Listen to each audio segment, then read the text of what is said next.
Olá amigos, amiguinhas, dando continuidade à nossa releitura do livro Céu e Inferno, vamos pedir a permissão e a proteção de Deus Pai Todo-Poderoso, do nosso Mestre Jesus, os nossos guias, os bons espíritos que sempre nos acompanham, estejam conosco nesse momento, nos ajudando e nos intuindo para que a gente possa aproveitar bem essa aula de hoje. Nós estamos no capítulo 10. O capítulo 10 ele trata da intervenção dos demônios nas modernas manifestações.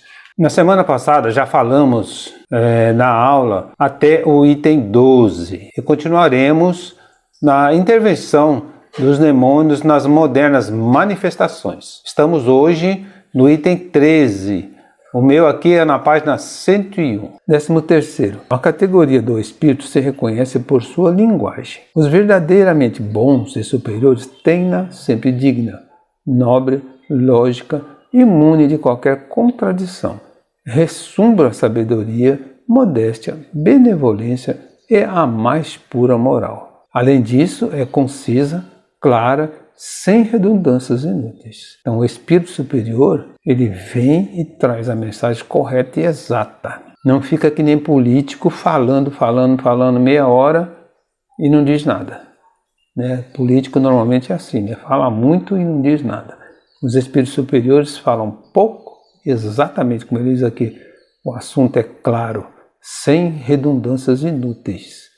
Fala objetivamente o que tem que ser. Os espíritos inferiores, ignorantes ou orgulhosos é que suprem a vacuidade das ideias com abundância de frases. Então, os inferiores que ficam falando muita coisa sem dizer nada.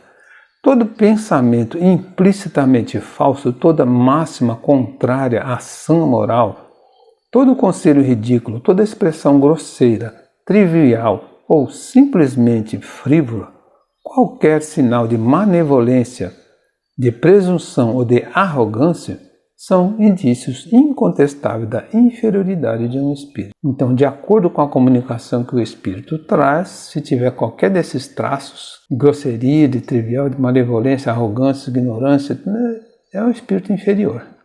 Não precisa ser muito instruído para saber que um espírito que vem que fala muito e não diz nada, então não é um bom espírito. Apesar que tem médium, ou pessoas que rodeiam o médium que se fascinam com a mensagem que o médium traz. Principalmente o irmão do médium, o pai do médium, a mãe do médium. Ai, que bonitinho, trouxe uma mensagem tão linda, mas essa mensagem tão linda diz o quê? Nada. E aí fica vangloriando, tratando o orgulho do médium para que ele continue. Mas a mensagem, como diz aqui, é de um espírito inferior. Se a mensagem não diz nada, uma mensagem que fala muito e não diz nada, então é inferior. Então a gente não deve ficar fascinado por isso. Devemos ficar fascinados sim, quando a mensagem for boa, clara, concisa, como disse no parágrafo anterior. Os espíritos superiores só se ocupam de comunicações inteligentes visando instruir-nos.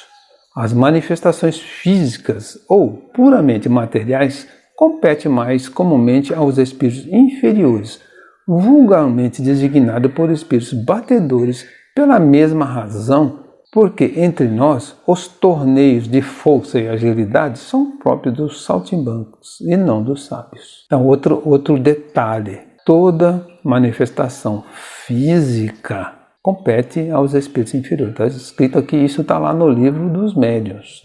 Se é uma manifestação física, é um espírito inferior. O médium tem que estudar, tem que se preparar para que essa manifestação seja cada vez melhor.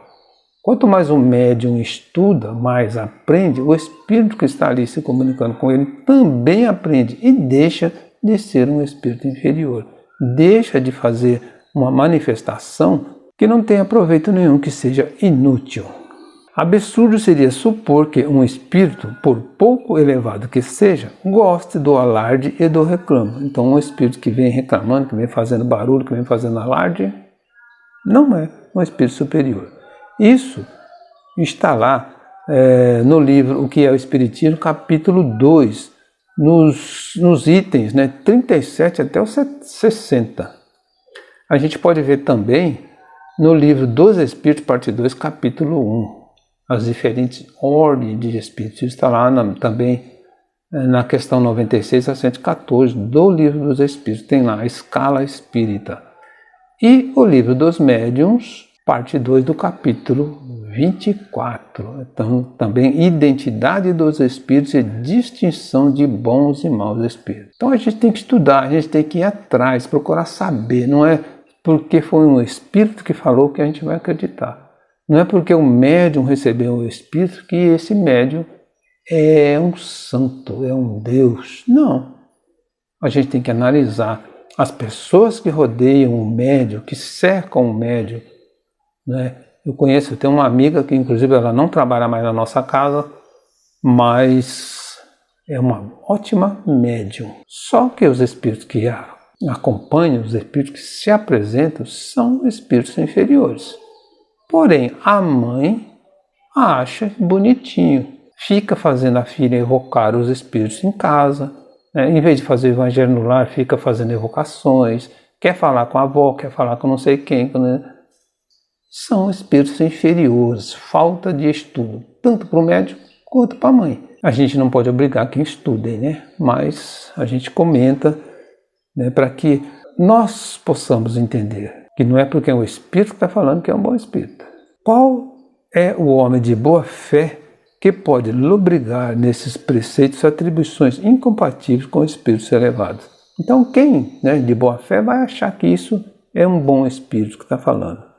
Não, o Espiritismo não confunde os espíritos, antes, pelo contrário, distingue-os. Então o Espiritismo separa os espíritos. A Igreja, sim, atribui aos demônios suma inteligência igual à dos anjos, ao passo que o Espiritismo afirma e confirma, baseado na observação dos fatos, que os espíritos inferiores são mais ou menos ignorantes, tendo muito limitado seu horizonte moral e perspicácia, de feição a terem das coisas uma ideia muitas vezes falsa e incompleta, incapazes de resolver certas questões e, consequentemente, de fazer tudo quanto se atribui aos demônios. Então o Espiritismo afirma e confirma que os espíritos são falíveis, eles não sabem tudo. Já a Igreja coloca que os demônios têm o conhecimento igual ao dos anjos, então eles sabem de tudo.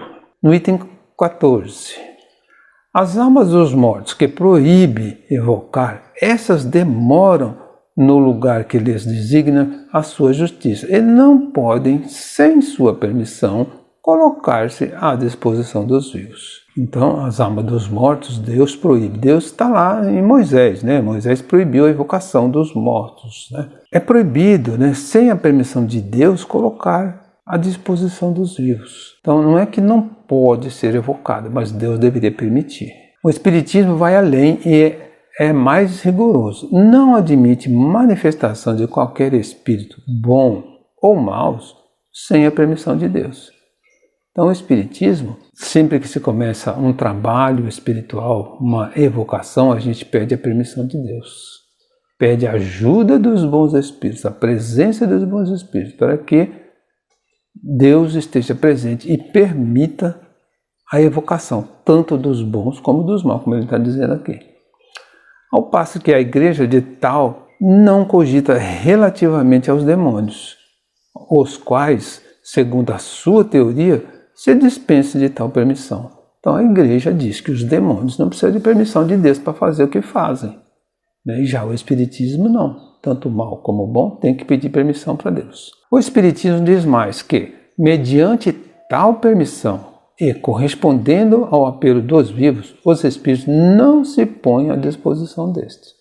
Então, mesmo que seja permitido, mesmo que eles estejam dispostos, eles não ficam à disposição. O espírito evocado vem voluntariamente ou é constrangido a manifestar-se? Então, ele vem voluntariamente ou ele é obrigado? Obedecendo à vontade de Deus, isto é, a lei que rege o universo, ele julga da utilidade ou inutilidade da sua manifestação, o que constitui uma prerrogativa do seu livre-arbítrio.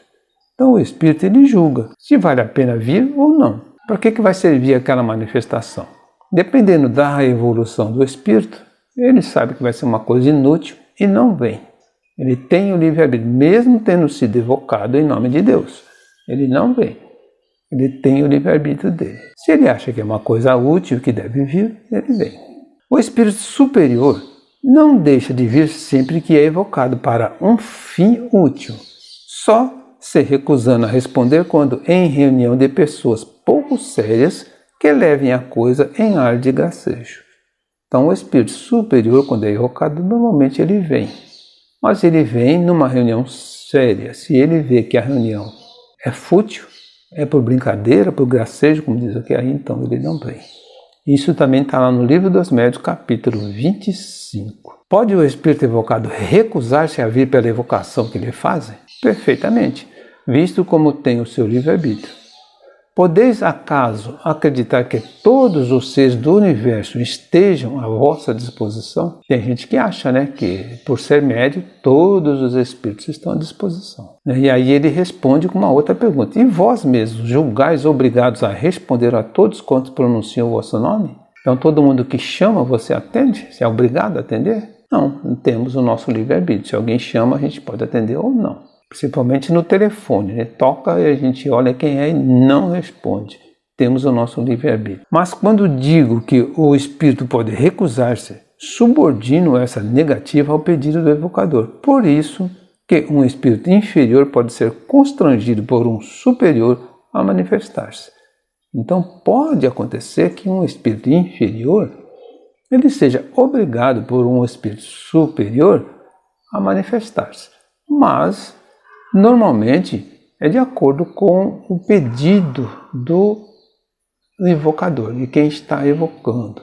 Então, se ele nega ou não, ele pode negar, mas um espírito superior pode exigir que ele se apresente.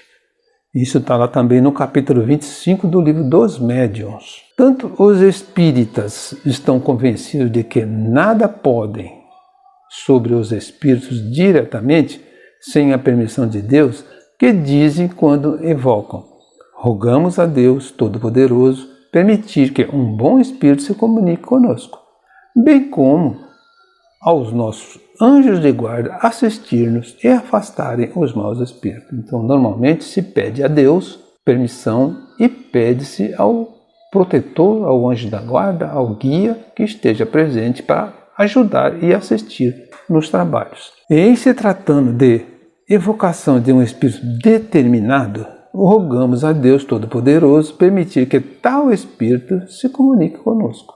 Então aí já dá o nome do espírito e pede a Deus que ele permita a comunicação. Isso também está no Livro dos Médiuns, segunda parte do capítulo 17, lá no item 203. Trata-se formação dos médiuns, desejo de conversar com entes queridos. Esse capítulo é importante também para quem está começando, para quem quer conhecer o trabalho de evocar os espíritos. 15º. As acusações formuladas pela Igreja contra as evocações não atingem, portanto, o espiritismo, porém as práticas da magia, com a qual este nada tem de comum. Então o espiritismo não tem nada a ver com a prática da magia, e a Igreja, confundindo o espiritismo com magia, fez essas acusações. O espiritismo condena, tanto quanto a Igreja, as referidas práticas, ao mesmo tempo que não confere aos espíritos superiores um papel indigno deles, nem algo pergunta ou pretende obter sem a permissão de Deus. Então o espiritismo evita pedir aos espíritos ou colocar os espíritos superiores num papel indigno, ridículo. E também não fica pedindo nada e nem pergunta nada sem que Deus permita. Certo pode haver quem abuse das evocações, quem delas faça um jogo, quem lhes desnature o caráter providencial em proveito de interesses pessoais, ou ainda quem por ignorância, leviandade, orgulho ou ambição se afaste dos verdadeiros princípios da doutrina.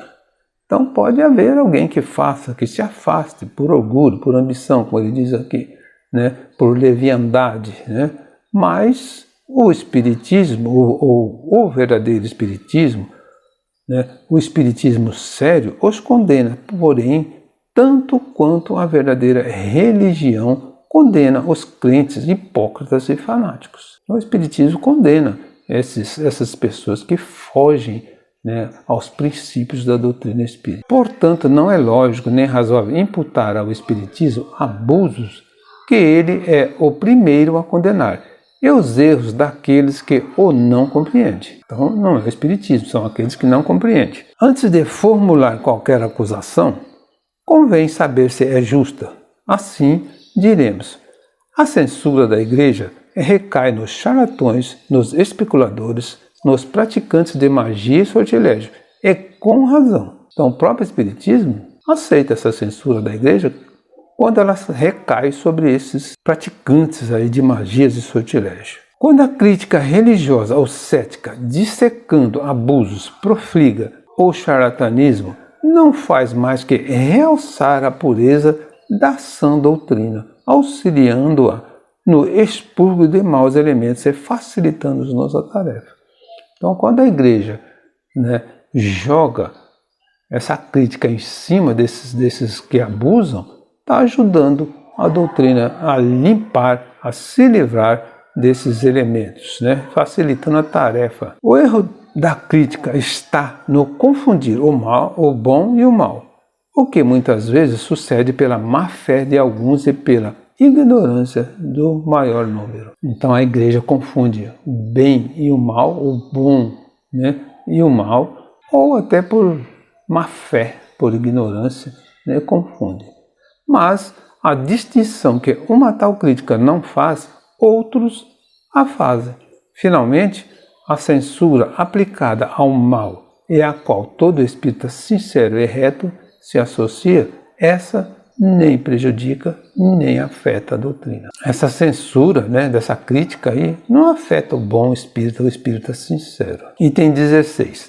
Assim, os seres misteriosos que acordem ao primeiro apelo do herege, do ímpio ou do crente, o que importa dizer da inocência ou do crime, não são nem enviados de Deus, nem apóstolos da verdade e da salvação, mas fatores do erro e agentes do inferno. Então, o próprio Espiritismo, né, não aceita esses que acordem aquelas pessoas que não têm conhecimento do ímpio, como ele diz aqui, né, porque ele vai fazer coisas erradas e isso pode ser, né, fatores do agente do inferno, fatores do demônio. Essas palavras persuadem que Deus não permite a manifestação de bons espíritos que possam esclarecer e salvar da eterna perdição o herege, o ímpio e o criminoso. Então, quando a Igreja diz, né, como disse no parágrafo anterior, que não pode ser apóstolo da verdade, que são coisas do agente do inferno, eles estão dizendo que Deus, então, não permitiria que uma pessoa ruim, uma pessoa má, um ímpio, possa ter uma clareza, possa melhorar, possa se modificar. Somente os prepostos do inferno se lhe envia, mas para mergulhá-los no logoração. Então a Igreja diz que Deus envia os prepostos do inferno para acabar de afundar aquele que já está, né, que já é um criminoso, que já é um ímpio, que é um herege. Pesa dizê-lo, mas, segundo a Igreja, Deus não envia a inocência senão seres perversos para seduzi-la. Então, se é inocente, se ele não sabe nada, e Deus envia seres perversos para prejudicar, para seduzir. Essa Igreja não admite entre os anjos, entre as criaturas privilegiadas de Deus, um ser bastante compassivo que venha em socorro das almas transviadas. Para que serve, pois, as brilhantes qualidades que exortam tais seres? Então, para que servem as qualidades desses anjos que a Igreja prega, se eles não vêm ajudar as almas transviadas? Se Deus é compassivo, por que o anjo não faz isso, não ajuda? Acaso é tão somente para seu gozo pessoal? Então, quer dizer, esses anjos têm essa qualidade só para uso pessoal, para gozo pessoal? E serão eles realmente bons quando, extasiados pelas delícias da contemplação, veem tantas almas no caminho do inferno sem que procurem desviá-las? Então esses anjos serão bons. Está vendo que as almas estão indo ao caminho do inferno e eles não ajudam? Mas isso é precisamente a imagem do egoísmo desses potentados que, impiedosos na farta opulência, deixam morrer à fome um mendigo que lhes bate a porta. Então ele está dizendo que isso é o egoísmo desses senhores, doutores da lei, potentados aí, como ele diz aí, que querem se aproveitar, né, e esquecem de socorrer aquele que realmente precisa. E mais ainda, é o próprio egoísmo arvorado em virtude e colocado aos pés do Criador. Então é um egoísmo deles mesmos que eles exaltam e alvoram e colocam aos pés de Deus, dizendo que isso foi Deus que fez ou que Deus permite. Mas vós vos admirais que bons espíritos venham ao herege e ao ímpio, certamente porque vos esqueceste dessa parábola do Cristo. Então eles se admiram que um bom espírito venha ajudar um herege, né? Porque eles esqueceram. E Cristo disse, não é o homem são que precisa de médico. Então não seria o bom que precisa de médico, e sim aquele que sofre. Então a igreja tinha que entender isso, né? Eles não entendem. Então, não tendes um ponto de vista mais elevado que os dos fariseus daquele tempo. Então a igreja continua naquele tempo dos fariseus. E vós mesmos, vós vos recusais mostrar o bom caminho ao descrente que vos chamasse. Então a igreja também recusa indicar o bom caminho. Pois bem, os bons espíritos fazem o que faríeis. Dirigem-se ao ímpio para dar-lhes bons conselhos. Em lugar de anamatizardes as comunicações de além-túmulo, melhor fora bendizeis os decretos do Senhor, admirando-lhe a onipotência e bondade infinita.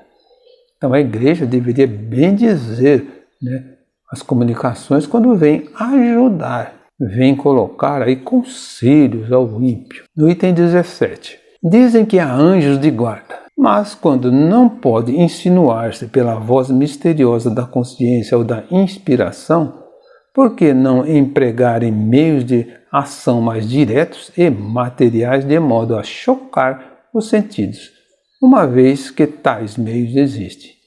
Então, se tem anjo de guarda que é para proteger, por que eles não usam os meios que estão aí? Voz da consciência ou inspiração para que a pessoa não cometa o erro. E pois que tudo provém de Deus e nada ocorre sem sua permissão, podemos admitir que ele faculte tal meios aos maus espíritos e recuse aos bons. Então, se tudo é de Deus, Deus, como a própria igreja diz que os diabos, os demônios têm poderes para fazer tudo, e os anjos não podem fazer nada. Então, por que Deus, então, faculta os direitos a um e recusa aos outros? Nesse caso, é preciso confessar que Deus facilita mais poderes ao demônio para perder os homens do que aos anjos de guarda para salvá-lo. Então Deus está facilitando para o demônio, prejudicando os anjos.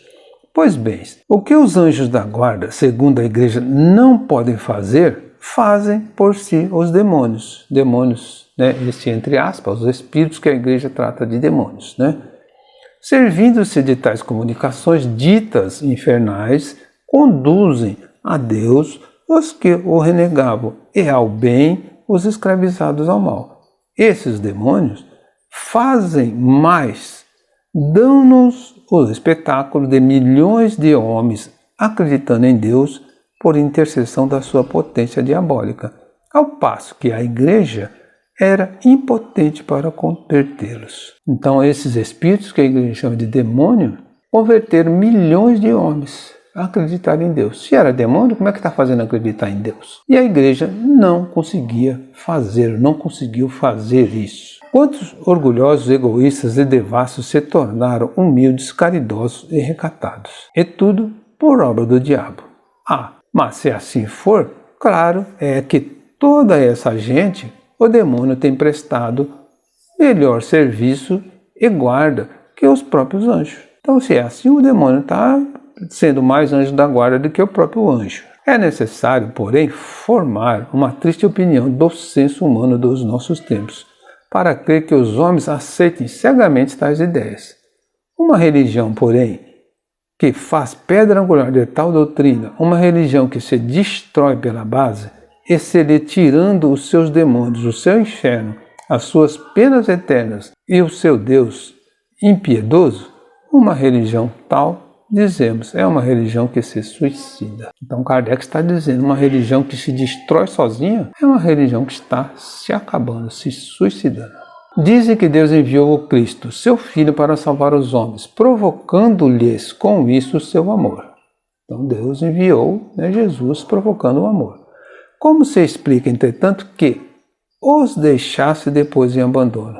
Então, se Deus mandou Cristo para ajudar e depois abandonou, não há dúvida de que Jesus é o mensageiro divino enviado aos homens para ensinar-lhes a verdade e, por ela, o caminho da salvação. Mas, contai, e somente após a sua vinda, quantos não puderam ouvir a palavra da verdade? Quantos morreram e morrerão sem conhecê-la?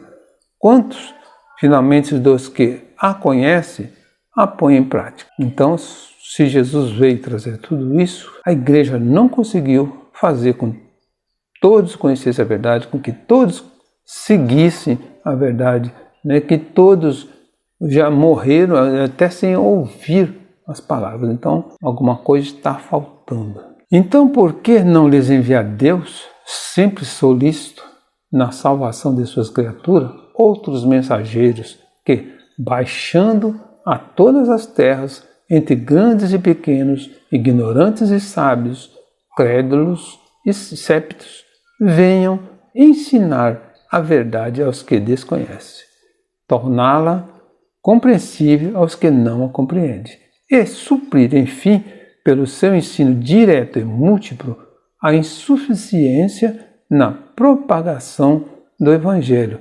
abreviando o evento do reinado divino.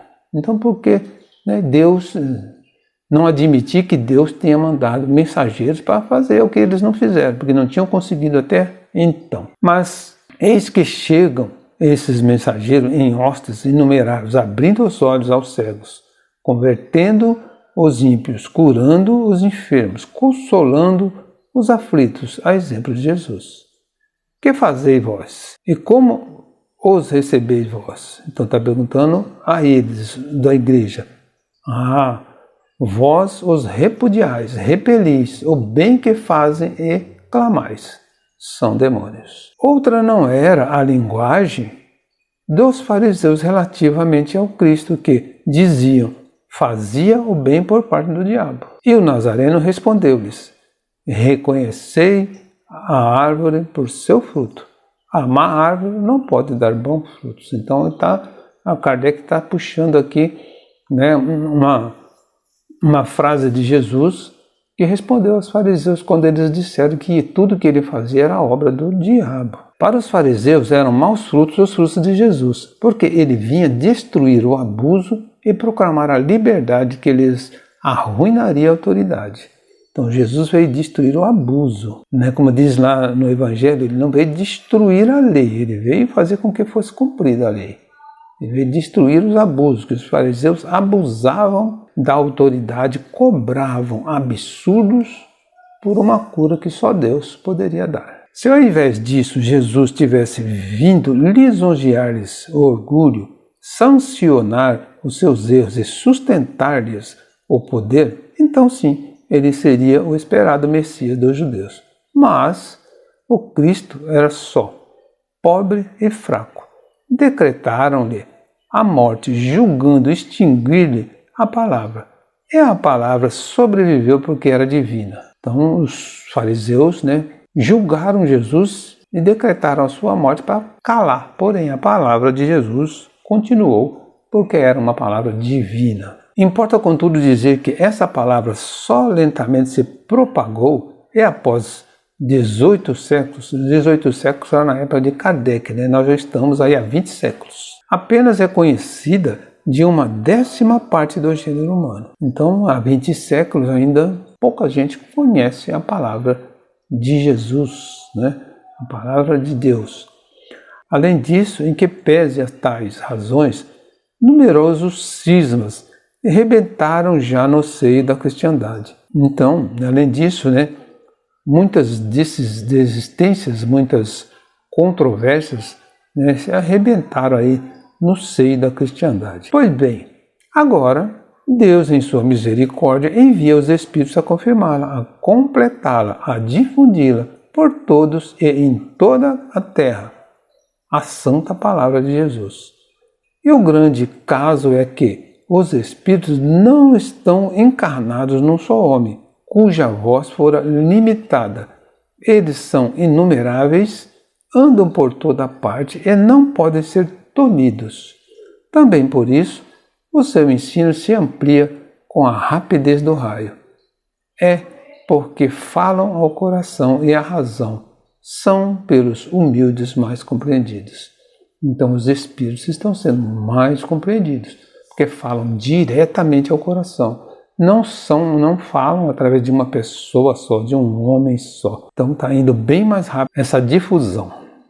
E eles não podem ser tolhidos, eles não podem ser cortados, podados, tirados. No item 19. Não é indigno de celestes mensageiros, dizei, ou transmitirem suas instruções por meio de tão vulgar qual das mesas. Não seria ultrajá-los o supor que se divertem com frivolidades, deixando a sua mansão de luz para se porem à disposição do primeiro curioso. Então a igreja diz que isso não é digno de um mensageiro celeste. Trazer instruções através de uma mesa, isso seria um ultraje. Jesus também deixou a mansão do Pai para nascer num estábulo. E quem vos disse que o Espiritismo atribui frioleiras aos espíritos superiores? E quem que disse que algumas coisas frívolas são de espíritos superiores? Não. O Espiritismo afirma positivamente o contrário, isto é, que as coisas vulgares são próprias de espíritos vulgares. Não obstante, dessa vulgaridade resulta um benefício, qual o de abalar muitas imaginações, provocando a existência do mundo espiritual e demonstrando a saciedade que esse mundo não é tal, porém muito diferente do que se julgava. Então o Espiritismo, ele traz uma afirmação positiva através de espíritos positivos ou espíritos superiores. Porém, quando existem manifestações de espíritos inferiores, essa manifestação ela é válida para provar que existe vida do outro lado, que existem espíritos do outro lado. Então, de qualquer maneira, as manifestações estão demonstrando que existe um mundo espiritual.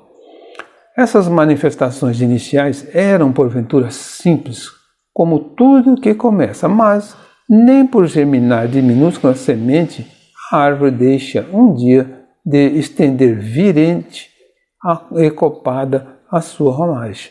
Então, não é porque uma semente é pequenininha que não vai dar uma árvore grande e, como ele diz aqui, copada, né? Quem acreditaria que da miseríssima manjedoura de Belém pudesse sair a palavra que havia de transformar o mundo? Sim, o Cristo é bem o Messias divino.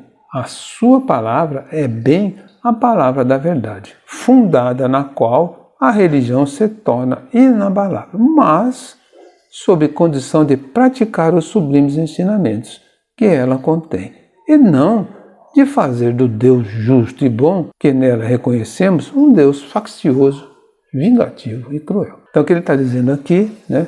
E Jesus também veio simplesmente, veio numa manjedoura. E nem por isso ele deixou de trazer uma palavra, fundar uma religião inabalável.